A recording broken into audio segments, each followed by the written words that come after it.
Guys, welcome to Brian's Garage. It's Christmas morning and year's 2021, and believe it or not, it is over 60 degrees this morning. It's incredible. I've never seen a Christmas morning this warm. But I got my Christmas coffee cup out here, so anyway, I'm putting in some KiLMAT in my truck, and I just wanted to let you guys know a few things about my experience here. And this is for a 1967 to 72 C10 C20 pickup.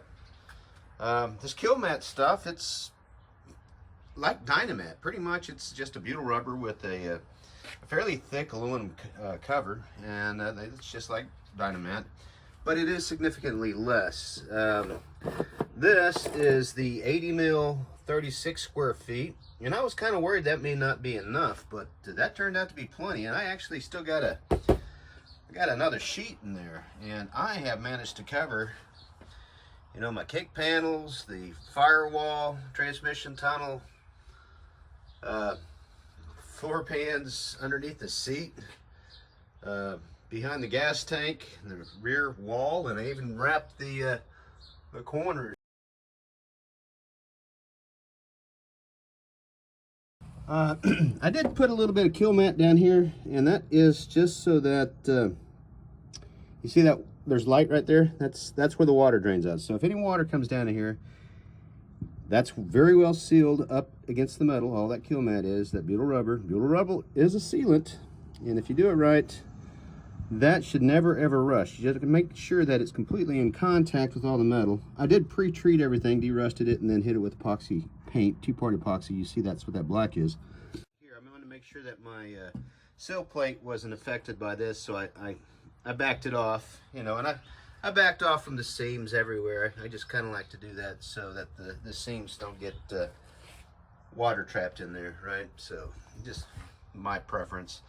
But first thing you want to do is lay as many as you can out without doing any cutting. I actually came back in later and put in this piece and this piece. This is one of my final pieces. But you can see a full sheet, the length of a full sheet fits perfectly underneath the seat. And also the length of a full sheet fits perfectly from this, this is where that goes from a double wall to a single wall. And that, as you can see, goes to just about the entire height of the rear cab. Again, on this, I started in the middle and then worked my way out this way. And then I wrapped the corner just to give it a little extra in there. So yeah, use your full sheets in the front. Full sheet, I started right here.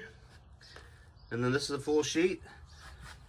And I put a full sheet pretty much right there. There's just one little trim on the edge there. And that's a full sheet. You can see there's, because of the slope of the floor and everything, you're going to have a little gap right there. That's no big deal. And try to use as much of a full sheet in your kick panels as possible. The only place that's really tricky in the whole floor pan of this truck is this bit right here on the transmission tunnel hump.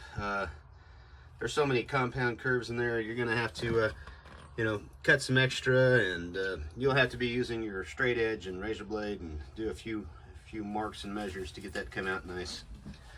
But overall, I think this box was, I don't know, maybe $60 shipped.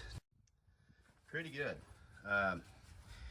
Well, I don't know how well this is going to kill the sound. That was my intention here. I'm not a big stereo guy, right? That's not my intent. My intent is to be able to drive this truck every day, because I'm driving it about 50 miles a day without having a lot of air fatigue from both the wind noise and road noise.